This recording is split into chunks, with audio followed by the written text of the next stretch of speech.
अगर भगवान की शरण में नहीं होगे, भजन नहीं करोगे, तो आपके ऊपर बहुत से ऋण है, दुर्गति हो जाएगी। ऐसा नहीं है। आप यहां भी तो देखो ना, आपके मकान, आपका व्यापार, सब कुछ आपका कहा जाता है, लेकिन सब कुछ सरकार का है। हर चीज का टैक्स देना पड़ेगा तुम्हें। पानी का भी टैक्स देना पड़ेगा, मकान का भी टैक्स देना पड़ेगा, और तुम भी जो करोगे वो पैसा दो सरकार को। टैक्स तुम ऐसे फ्री थोड़ी जा नहीं होता, देना पड़ता है ना। आप मान लो नौकरी कर रहे हो कि हमारी नौकरी करे, तो उसमें सरकारी टैक्स कटेगा आपका, क्योंकि आप सरकारी आदमी हो, भारत देश के वासी हो।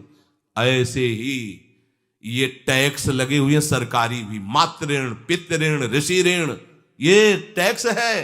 ऐसा नहीं कि तुम कमाओ खाओ और इसके बाद मर के जाओ स्वर्ग मिलेगा। टैक्स चुकाओ। ये मनुष्य शरीर मिला, इन ऋणों से मुक्त हो। अगर नहीं हुए तो भी तुम्हें दुर्गति होगी। आप देखो, जब कभी ऐसी सूचना मिलती कि अमुक आदमी का अमुक धन पकड़ा गया, तो इनाम दिया जाता है क्या कि इतना कमा लिया? सजा दी जाती है।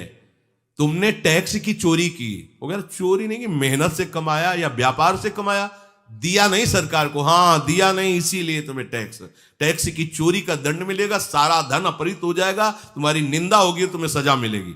बोलो मिलती है नहीं?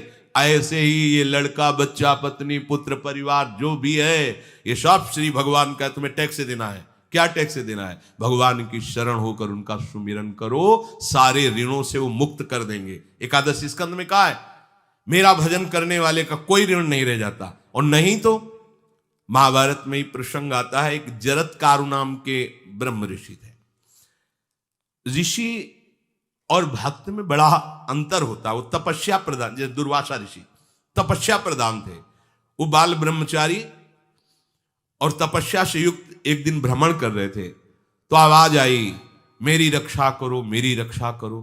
तो उस आवाज की तरफ बढ़े तो देखा कुएं में उल्टा लटके हुए हैं बहुत से ऋषि, और एक केवल तंतु है, एक केवल तंतु है जिसमें दो चूहे लगे हुए उसको भी काट रहे हैं, एक काला और एक श्वेत।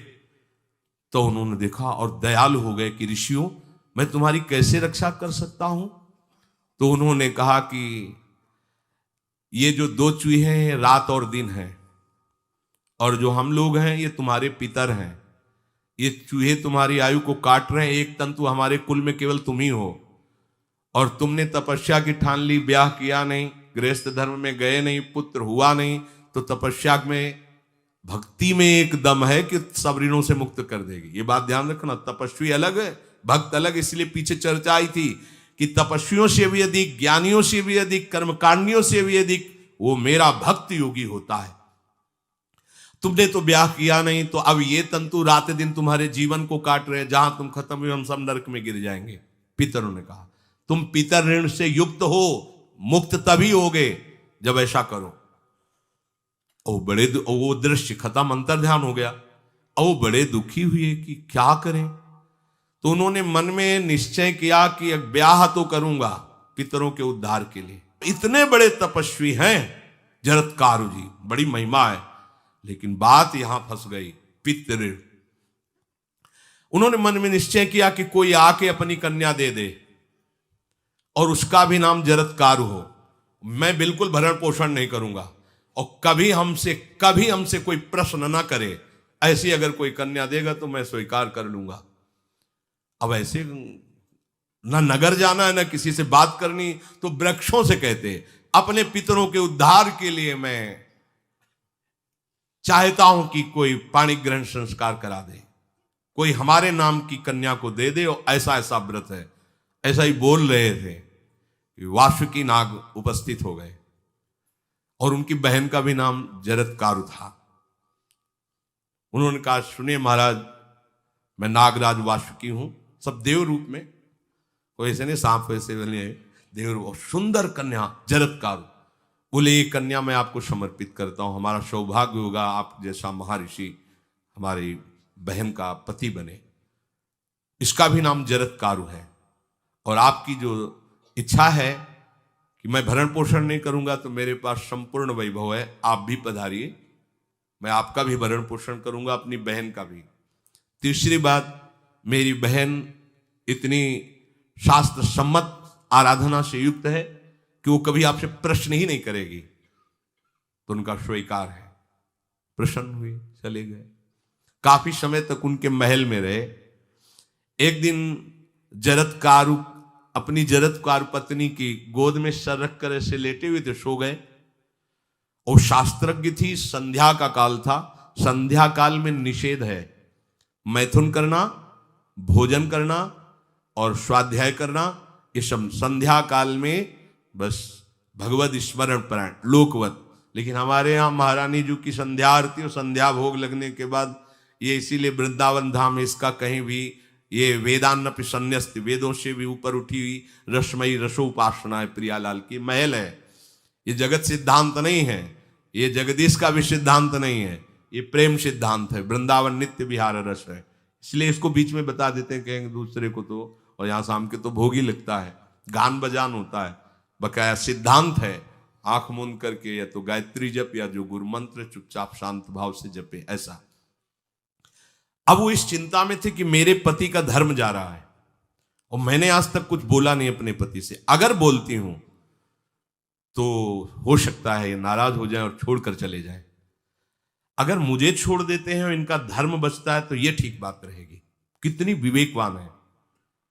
अगर ये सोते रह गए और सूर्य अस्ताचल को चले गए तो इनका धर्म लोप हो जाएगा। ये मैं होने नहीं दूंगी, अपने पति का धर्म लोप नहीं होने दूंगी। और वो उस समय भी केवल एक लंगोटी लगा के रहते थे, अस्थिमात्र हो रहे शरीर। वहां भी ऐसा नहीं कि दूल्हा बन करके सज, नहीं, वैसे ही केवल पितरों की तृप्ति के लिए उन्होंने बात स्वीकार की थी। उन्होंने कहा महाराज उठिए, संध्या का समय है, शास्त्र निषेध करता है इस समय सोना नहीं चाहिए, नहीं आपके धर्म का लोप हो जाएगा। महाराज उठिए, सूर्य अस्ताचल को बस पहुंचने ही वाले हैं, उठिए। उठे एकदम लाल आंख करते हुए, तुमने हमें टोका कैसे, तुमने हमसे प्रश्न कैसे कर दिया, मैं अभी तुम्हारा त्याग करता हूं। बोले स्वीकार है, आपके धर्म का लोप ना हो। कहीं सूर्य अस्ताचल को चले गए, आपने अर्घ नहीं दिया तो जीवन भर की आपकी उपासना में कलंक लग जाएगा कि आपने संध्या काल में शयन करते हुए सूर्य आराधना नहीं की, आपके धर्म का लोप हो जाए। बड़ा सूक्ष्म धर्म का विषय। तो उनका सूर्य की ताकत कैसे कि मैं सोता रहूं और वो अस्ताचल को चले जाए, ऐसे महात्मा थे। का सूर्य की ताकत कैसे, भगवान व्यास देव जी ने लिखा है, किसी कहानी की बात नहीं। सूर्य की सामर्थ्य कैसे है कि मैं अर्घ ना दूं और वो अस्ताचल को चले जाएं, सूर्य तब तक रुके रहते जब तक मैं सोता रहता। पर तुमने टोक दिया, अब मैं चला। जब चले तो उन्होंने कहा हमारे गृहस्थ धर्म का जो फल होता है, आपके पाणी ग्रहण स्वीकार का जो फल होता है, उसको बिना दिए आप कैसे चले जा रहे हैं। तो उनका आस्ति वो है, चले गए। उसी से आस्तिक मुनि का प्रादुर्भाव हुआ और उन्होंने आगे बड़ा चरित्र है उनका, आस्ति, तो उसी से नाम रखा आस्तिक। आस्तिक उन्होंने जन्मेजय की यज्ञ को बंद किया। आप सोचो, एक पितर की तृप्ति के लिए उनको ये सब करना पड़ा। और श्री हरिशरणम और निरंतर भजन, तो मातृण पितृण देवऋण ऋषि ऋण सब ऋणों से उपासक मुक्त होकर के परम धाम को जाता है, एकमात्र भगवदास है।